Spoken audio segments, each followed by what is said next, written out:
श्रोता प्रेमियों, मैं राम सागर शास्त्री आप लोगों के समक्ष रखने जा रहा हूं एक प्रसंग, महात्मा बुद्ध की कथा। महात्मा बुद्ध को भगवान विष्णु का 23वां अवतार माना जाता है। इन्होंने जन्म मरण के बंधन से मुक्त होने के लिए युवा अवस्था में ही पत्नी और पुत्र को छोड़कर संन्यास ले लिया। गया में जाकर एक पीपल वृक्ष के नीचे बैठकर तपस्या की, जहां इन्हें ज्ञान प्राप्त हो गया। इसके बाद इन्होंने उपदेश देकर बौद्ध धर्म का प्रचार किया। 80 वर्ष की अवस्था में इनका निर्वाण हो गया। आइए अब हम आप लोगों को कथा प्रसंग की तरफ ले चल रहे हैं। देखिए, कपिलवस्तु नेपाल में महाराज शुद्धोदन का शासन था। राजा शुद्धोदन की 2 रानियां थीं। लिखा है कि श्री महाराज शुद्धोदन के सुचि महलों में 2 रानी थीं, दोनों सुयोग्य, दोनों सुंदर, दोनों सतवती सयानी थीं। दोनों रानियां सुंदर, सुशील, सुयोग्य और सतवंती थीं। इनकी बड़ी रानी का नाम माया देवी और छोटी रानी का नाम गौतमी था। कालांतर में बड़ी रानी माया देवी ने एक पुत्र को जन्म दिया। अब तो राजमहल में खुशियां छा गईं। राजा शुद्धोदन बड़े प्रसन्न हैं, परंतु विधाता की गति को कौन जान सकता है। पुत्र जन्म के 7वें दिन ही महारानी मायावती का देहांत हो गया। अब तो राजा चिंता में डूब गया। हे विधाता, अरे तूने ये क्या कर दिया? अब इस नवजात शिशु का पालन पोषण कौन करेगा? उस समय गौतमी ने कहा, महाराज आप चिंता न करें, मैं इसे अपना पुत्र समझकर इसका पालन पोषण करूंगी। आज गौतमी उस बच्चे का पालन पोषण करने लगी। गौतमी ने उस बच्चे का नाम सिद्धार्थ रख दिया। नामकरण के पश्चात राजा ने पुत्र जन्म का उत्सव किया, जिसमें 8 विद्वान पंडितों को बुलाया। उस समय राजा शुद्धोदन ने बच्चे की कुंडली का अवलोकन करवाया। पंडितों ने बताया यह बच्चा बड़ा बुद्धिमान, ज्ञानवान होगा, परंतु इसकी कुंडली में सन्यासी होने का योग है। ऐसा संभव है कि यह युवा अवस्था में ही सन्यास ले सकता है। ब्राह्मणों की भविष्यवाणी सुनकर राजा शुद्धोदन चिंता में डूब गए। उन्होंने उस बच्चे को सदैव प्रसन्न रखने की कोशिश की। सिद्धार्थ उद्यान में जाकर घंटों वहां बैठे रहते थे। वृक्षों, फूलों और पक्षियों से उन्हें विशेष प्रेम था। सिद्धार्थ के हृदय में बड़ी दया थी। देवदत्त सिद्धार्थ का चचेरा भाई था। वह बड़ा निर्दयी था। एक बार सिद्धार्थ देवदत्त के साथ उद्यान में पहुंचे। सिद्धार्थ उद्यान की सुंदरता देखने लगे। किस आनंद देखता जाता था उद्यान की बिसद बहारी को, आंखें आलिंगन करती थी कुदरत की क्यारी क्यारी को। सिद्धार्थ एक जगह बैठ गए और प्रकृति की सुंदरता देखने लगे। अचानक ऊपर से उड़ता हुआ एक हंस आ गया। देवदत्त ने धनुष पर बाण रखा और संधान कर दिया। बाण हंस के लगा और वो आहत होकर सिद्धार्थ की गोद में जा गिरा। सिद्धार्थ ने उसके पंखों पर हाथ फिराया, बाण खींचा, उसके घाव को धोकर पानी पिलाया। तभी देवदत्त आ गया। उसने कहा, सिद्धार्थ यह हंस मुझे लाओ, मैंने इसे बाण मारा है। सिद्धार्थ ने कहा, नहीं, यह हंस मैं तुम्हें नहीं दे सकता हूं। मैंने इसकी रक्षा की है, इसलिए यह मेरा है। काफी देर तक बहस चलती रही। आखिर में देवदत्त राजा शुद्धोदन के दरबार में पहुंचा। उसने कहा, सिद्धार्थ मेरा हंस नहीं दे रहे हैं। राजा ने सिद्धार्थ को दरबार में बुलाया। सारे मंत्री दरबार में मौजूद थे। राजा ने कहा, सिद्धार्थ तुमने देवदत्त का हंस क्यों ले लिया? सिद्धार्थ ने कहा, देवदत्त ने इसे बाण मारा है और मैंने इसके प्राणों की रक्षा की है। अब आप ही इसका फैसला कीजिए। राजा ने मंत्रियों से पूछा, इसका क्या निर्णय हो सकता है? सारा दरबार बोल उठा, राजन, मारने वाले से बचाने वाला बड़ा होता है। राजा ने निर्णय कर दिया, देवदत्त तुम्हारा इस हंस पर कोई अधिकार नहीं है। क्योंकि सिद्धार्थ ने इसकी जान बचाई है, इसलिए यह हंस सिद्धार्थ को दे दो। इस प्रकार शिक्षा दीक्षा के पश्चात 16 वर्ष की अवस्था में सिद्धार्थ का विवाह राजकुमारी यशोधरा के साथ हो गया। यशोधरा बड़ी धर्मनिष्ठ, कर्तव्यनिष्ठ और सेवाभावी थी। यशोधरा तन मन धन से अपने पति की सेवा करती थी। यशोधरा जैसी पत्नी को पाकर सिद्धार्थ बड़े प्रसन्न थे। धीरे धीरे यशोधरा ने एक पुत्र को जन्म दिया। यशोधरा ने बड़े लाड़ प्यार से उस बच्चे का पालन पोषण किया और उसका नाम राहुल रख दिया कि बहु प्रकार ते ही पालन कीना, राहुल नाम ता सुधरी दीना। एक बार की बात है, सिद्धार्थ रथ पर बैठकर नगर का भ्रमण कर रहे थे। अचानक उन्होंने एक बूढ़े आदमी को देखा जो डंडा पकड़कर चल रहा था। उसकी कमर झुकी हुई थी, शरीर की खाल सिकुड़ी हुई थी। सिद्धार्थ ने सारथी से पूछा, यह आदमी इस तरह क्यों चल रहा है? सारथी ने कहा, राजकुमार, इसकी वृद्धावस्था है और वृद्धावस्था में शरीर शिथिल हो जाता है। सिद्धार्थ ने कहा, तो क्या वृद्धावस्था सभी पर आएगी? सारथी बोला, राजकुमार, बचपन के बाद युवावस्था और युवावस्था के बाद वृद्धावस्था आती है। यह अवस्था सभी को देखनी पड़ेगी। अब तो सिद्धार्थ को सुनकर बड़ा कष्ट हुआ। दुखी मन से महलों में लौटे।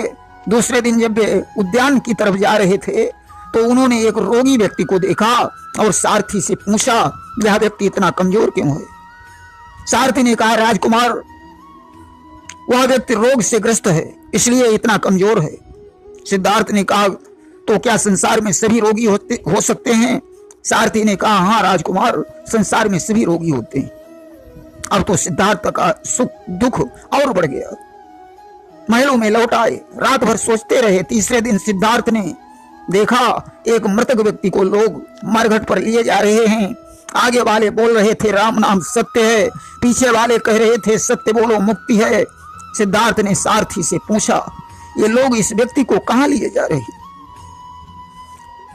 सारथी ने कहा, राजकुमार, यह व्यक्ति मर चुका है, इसलिए यह लोग इसे मरघट पर लिए जा रहे हैं। सिद्धार्थ ने कहा, तो क्या सभी लोग मरते हैं? सारथी बोला, हाँ राजकुमार, यह संसार छोड़कर एक दिन सभी को जाना है कि आया है सो जाएगा, घड़ी जगत व्यवहार, सभी मरेंगे एक दिन, नाशवान संसार। अब तो सिद्धार्थ को संसार से नफरत हो गई। विचार करने लगे, धिक्कार है इस जिंदगी को। अरे जब संसार छोड़कर ही जाना है तो क्यों नहीं इस संसार को छोड़कर जन्म और मरण के बंधन से मुक्त हो जाऊं। महलों में लौट आए, सांसारिक घटनाओं पर विचार करते रहे। अर्धरात्रि का समय था। यशोधरा अपने बच्चे राहुल के साथ सो रही थी। सिद्धार्थ चुपचाप अपने पलंग से उठे। उन्होंने माया मोह का परित्याग कर दिया। राजमहल को छोड़कर वे जंगल की तरफ चले गए और घनघोर तपस्या करने लगे। इधर ज्यों सवेरा हुआ, अब तो राजमहल में सिद्धार्थ को न देखकर हाहाकार मच गया। यशोधरा विलाप करने लगी। वास्तव में पत्नी का जीवन उसका पति ही होता है कि जिये बिनु देह नदी बिनु बारी, और तई से नाथ पुरुष बिनु नारी। पिता को याद करके राहुल भी रो रहा है। महाराज शुद्धोदन ने समझ लिया कि मेरे पुत्र ने संन्यास ले लिया है। उन्होंने गौतमी से कहा, प्रिय, मालूम पड़ता है विद्वानों की भविष्यवाणी सत्य हो गई है। जैसे तैसे राजकाज देखने लगे। उधर सिद्धार्थ कठोर तपस्या करने के पश्चात गया में पहुंचे और निरंजना नदी के तट पर एक पीपल वृक्ष के नीचे बैठकर समाधिस्थ हो गए। वहीं उन्हें ज्ञान प्राप्त हो गया और वे महात्मा बुद्ध के नाम से प्रसिद्ध हो गए। अब तो वे लोगों को उपदेश देने लगे। बुद्ध के 4 आर्य सत्य हैं। नंबर 1, संसार में दुख है। नंबर 2, दुख का कोई न कोई कारण है। नंबर 3, दुख का निवारण भी है। नंबर 4, निवारण के लिए अष्टांगिक मार्ग है। सम्यक दृष्टि, सम्यक संकल्प, सम्यक वचन, सम्यक कर्म, सम्यक आजीविका, सम्यक व्यायाम, सम्यक स्मृति, सम्यक समाधि। यहां सम्यक का अर्थ उचित या शुभ होता है। एक बार की बात है, एक गरीब व्यक्ति अपनी पत्नी और 2 बच्चों के सहित रहता था। गरीब होने के कारण वह बच्चों का पालन पोषण नहीं कर पा रहा था। उसने महात्मा बुद्ध के बारे में सुन रखा था कि बुद्ध ने अपनी पत्नी और बच्चे को छोड़कर संन्यास ले लिया। आज तो मुझे भी ऐसा ही करना चाहिए। एक रात उसने सोते हुए बच्चों और पत्नी को छोड़ दिया और घर से निकल गया। महात्मा बुद्ध की शरण में पहुंचा। महात्मा बुद्ध नदी के किनारे शिष्यों के सहित बैठे हुए थे। उसने उनके चरणों पर सिर रख दिया और बोला, महात्मन, मुझे अपना शिष्य बना लीजिए। महात्मा बुद्ध तो योग दृष्टि से जान ही चुके थे कि यह पत्नी और बच्चों को छोड़कर आया है। बुद्ध ने उसे शिष्य बनाया और अपने साथ लेकर चल पड़े। गर्मी का महीना था, कड़ी धूप पड़ रही थी। चलते चलते बेचारा थक गया। बुद्ध ने देखा यह व्यक्ति थक गया है। एक वृक्ष की छाया में बैठ गए और बोले, जाओ सरोवर से पानी भर लाओ, मुझे प्यास लगी है। व्यक्ति कमंडल लेकर सरोवर पर पहुंचा तो उसने देखा बहुत से जानवर पानी में क्रीड़ा कर रहे हैं, जिनकी धमा चौकड़ी से अंदर का कीचड़ पानी में मिल गया और पानी बहुत गंदा हो गया। आदमी को देखकर जानवर भाग गए, परंतु व्यक्ति ने देखा कि इतना गंदा पानी भला महात्मा जी कैसे पिएंगे। इसलिए बेचारा लौट आया और बुद्ध से कहा, महात्मन, पानी जानवरों की वजह से गंदा था, इसलिए मैं लेकर नहीं आया। बुद्ध ने कहा, थोड़ी देर बैठ जाओ, इसके बाद जल भरकर ले आना। थोड़ी देर बाद बुद्ध ने फिर उसे भेजा तो उसने देखा पानी साफ हो गया, कमंडल में भरा और लेकर आया। बोला, महात्मन, एक बात समझ में नहीं आई, पानी साफ कैसे हो गया। बुद्ध ने कहा, जानवरों ने जल में उथल पुथल की, इसलिए पानी गंदा हो गया। जब जल की उथल पुथल शांत हो गई तो पानी साफ हो गया। इसी प्रकार हमारा मन है। जब सांसारिक समस्याएं उत्पन्न होती हैं तो मन में उथल पुथल मचने से वह गंदा हो जाता है, और उथल पुथल शांत होने के बाद मन निर्मल हो जाता है। इसीलिए मनुष्य को हमेशा शांत मन से ही सोचना चाहिए। बुद्ध का ऐसा उपदेश सुनकर आदमी को ज्ञान हुआ। उसने विचार किया कि मुझे घर बार छोड़कर नहीं आना था।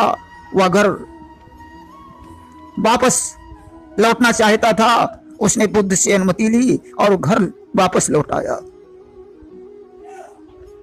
एक बार महात्मा बुद्ध बिल्कुल शांत अवस्था में बैठे हुए थे।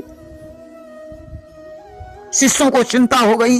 उन्होंने विचार किया कि शायद महात्मा बुद्ध बीमार हैं या फिर हम लोगों से कोई अपराध हो गया है, इसलिए वे बोल नहीं रहे हैं। उन्होंने बुद्ध से शांत होने का कारण पूछा, परंतु वे कुछ भी नहीं बोले। तभी क्रोध से भरा हुआ हाँफता हुआ एक आदमी आया। उसने कहा, मुझे बुद्ध के पास जाना है। शिष्यों ने उसे रोक लिया तो वह जोर जोर से चिल्लाने लगा, गुरुजी, मुझे अंदर आने से क्यों रोक रहे हो। महात्मा बुद्ध ने अपनी आंखें खोली और शिष्यों से कहा, यह आदमी अछूत है, इसलिए इसे अंदर मत आने देना। शिष्यों ने कहा, गुरुदेव, धर्म में तो यही कहा गया है कि जाति पाति पूछे नहीं कोई, हरि को भजे सो हरि का होई। बुद्ध ने कहा, यह आदमी क्रोध में है, इसकी मानसिक दशा ठीक नहीं है, इसलिए ऐसा आदमी अछूत माना जाएगा। व्यक्ति बुद्ध की बात सुन रहा था। बुद्ध ने और भी कहा, क्रोध से भरे हुए व्यक्ति का ज्ञान नष्ट हो जाता है, अतः उसे अछूत मानकर दूर रहना चाहिए। क्रोध से तन मन धन तीनों को क्षति पहुंचती है। अब तो बुद्ध का उपदेश सुनकर आदमी के बात समझ में आ गई और वह बुद्ध को प्रणाम करके घर चला गया। एक बार भिक्षा मांगने के लिए बुद्ध एक किसान के यहाँ गए। बुद्ध को देखकर किसान बोला, मैं दिन भर हल जोतता हूं, फिर बीज बोकर फसल तैयार करता हूं और उसे काट कर घर लाता हूं, बड़ी मेहनत करता हूं, और आपको सिर्फ भोजन चाहिए। बुद्ध ने कहा, श्रीमान जी, हम भी खेती करते हैं, मेरे पास हल भी है और बैल भी। हमारी खेती तुम्हारी खेती से कई गुना अच्छी है। मेरे पास प्रजा रूपी हल है जिसमें स्मृति और जागरूकता का फाल लगा हुआ है। श्रद्धा के बीज बोता हूं, तपस्या की वर्षा होती है और आनंद की फसल काटता हूं। इसे अमृत की खेती कहते हैं। बुद्ध की बात सुनकर किसान को ज्ञान हो गया। और उसने महात्मा बुद्ध को भिक्षा देकर क्षमा मांगी। एक बार एक स्त्री का इकलौता पुत्र था, वह भी मर गया। स्त्री विलाप करती हुई बुद्ध के पास पहुंची। उसने प्रार्थना की, महात्मन आप तपस्वी हैं, मेरे बेटे को जीवित कर दो। बुद्ध ने स्त्री को धीरज बंधाते हुए कहा, देवी मैं आपके पुत्र को जीवित कर दूंगा, जाओ उस घर से 2 मुट्ठी चावल मांग लाओ जिसके घर में कोई कभी मरा न हो। स्त्री ने सारे गांव में कोई ऐसा घर नहीं पाया जिसमें कोई मरा न हो। लाचार होकर बुद्ध के पास खाली हाथों लौट आई। बुद्ध ने कहा, देवी जातस्य मृत्यु ध्रुवम, जो पैदा हुआ है उसकी मृत्यु निश्चित है, इसलिए हमें धैर्य रखना चाहिए। स्त्री के बात समझ में आ गई और वह घर वापस लौट आई। एक बार महात्मा बुद्ध शिष्यों के सहित एक शहर में पहुंचे। शिष्यों ने गुरुजी से कहा, गुरुदेव हम लोग नगर का भ्रमण करना चाहते हैं। बुद्ध ने कहा, ठीक है चले जाओ। शिष्य नगर का भ्रमण करने के लिए निकले। लोग शिष्यों को बुरा भला कहने लगे, उनके सन्यासी वेश की आलोचना करने लगे। शिष्यों को बड़ा क्रोध आ रहा था। अरे ये कैसा नगर है जहां लोग संतों की निंदा करते हैं। बुद्ध के पास पहुंचे और बोले, गुरुदेव यह नगर हमारे लिए ठीक नहीं है, इसलिए इसे तत्काल छोड़ दीजिए और दूसरे शहर के लिए प्रस्थान कीजिए। बुद्ध ने कहा, शिष्यों बुरे और भले लोग हर जगह रहते हैं, स्थान बदलना कोई विकल्प नहीं है। हमारे अच्छे व्यवहार से उनका बुरा व्यवहार पराजित हो जाता है। हम उनके व्यवहार को बदल देंगे, इसलिए सहनशील बनना सबसे बड़ा गुण है। देखिए, मगध देश के जंगल में एक अंगुलीमाल नाम का डाकू रहता था, जो रास्तागीरों को लूट कर उन्हें मार डालता था और उनकी एक उंगली काट कर माला में जोड़ लेता था। एक दिन महात्मा बुद्ध उस गांव में पहुंचे। उन्होंने लोगों को भयभीत देखकर पूछा, आप लोग इतने भयभीत क्यों हो? लोगों ने बताया, यहाँ जंगल में अंगुलीमाल नामक डाकू रहता है। बुद्ध ने कहा, मैं उस डाकू से मिलना चाहता हूं। लोगों ने कहा, महात्मन वो आपको भी मार डालेगा, इसलिए उस जंगल में मत जाइए। परंतु बुद्ध नहीं माने। ज्यों ही वे जंगल से गुजरे, अंगुलीमाल ने देखा, उसने चिल्लाकर कहा, ठहर जा सन्यासी, कहां जा रहा है? बुद्ध ने उसकी बात पर कोई ध्यान नहीं दिया। अंगुलीमाल ने फिर कहा, ठहर जा सन्यासी। बुद्ध वहीं ठहर गए। उन्होंने पीछे मुड़कर देखा, एक खूंखार डाकू हाथ में तलवार लिए हुए, काले वस्त्र धारण किए हुए, अंगुलियों का माला पहने हुए पीछे दौड़ा चला आ रहा है। बुद्ध उसे देखकर भयभीत नहीं हुए। उन्होंने कहा, मैं तो ठहर गया, परंतु तू कब ठहरेगा? अंगुलीमाल ने कहा, मेरे नाम से लोग थर्राते हैं और तुझे कोई डर नहीं लगता? बुद्ध ने कहा, डरा उसको जाता है जो सर्वशक्तिमान होता है, तेरे जैसे निर्बल डाकू से डर कैसा? उसने कहा, मैं एक बार में ही 10 लोगों के शीश काट देता हूं, क्या मैं सर्वशक्तिमान नहीं हूं? बुद्ध ने कहा, जाओ वृक्ष की एक डाल तोड़ लाओ, मैं आपको सर्वशक्तिमान मान लूंगा। डाकू ने कहा, डाल की बात ही छोड़ो, मैं पूरा पेड़ उखाड़ कर लाता हूं। बुद्ध ने कहा, पेड़ की जरूरत नहीं है, डाल तोड़ लाओ। अंगुलीमाल डाल तोड़ कर लाया। बुद्ध ने कहा, अब इस डाल को पेड़ में जोड़ दो। उसने कहा, डाल कैसे जुड़ेगी? बुद्ध ने कहा, जिसे तुम जोड़ नहीं सकते उसे तोड़ने का अधिकार भी नहीं है। तुम लोगों के शीश काट कर जब जोड़ नहीं सकते हो तो तुम्हें उनके शीश काटने का भी अधिकार नहीं है। बुद्ध के उपदेश से उसकी बुद्धि निर्बल हो गई। उसने तलवार को नदी में फेंक दिया और बुद्ध के चरणों पर गिर पड़ा। बोला, मुझे अपना शिष्य बना लीजिए। और अंगुलीमाल बहुत बड़ा संत बन गया। देखिए, अंगुलीमाल पहले एक विद्वान ब्राह्मण था। उसकी कथा इस प्रकार है। कौशल नरेश प्रसेनजीत के यहां एक राज पुरोहित रहते थे। उनके घर में एक बच्चे ने जन्म लिया जिसका नाम माणवक था। ज्योतिषियों ने उसकी कुंडली देखकर बताया था कि यह बालक एक हत्यारा डाकू बनेगा। पुरोहित ने माणवक को आचार्य मणिभद्र के पास शिक्षा प्राप्त करने के लिए भेजा। माणवक बड़ी प्रखर बुद्धि का था। मणिभद्र की पत्नी कुलटा थी, वह माणवक पर आसक्त हो गई। माणवक भी युवावस्था का था।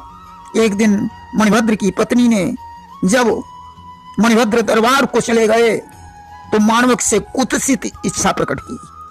माणवक ने कहा, आप मेरे गुरु की पत्नी हैं और मेरी मां के समान हैं। इस पर क्रोधित होकर गुरु पत्नी ने माणवक पर झूठा दोष लगा दिया।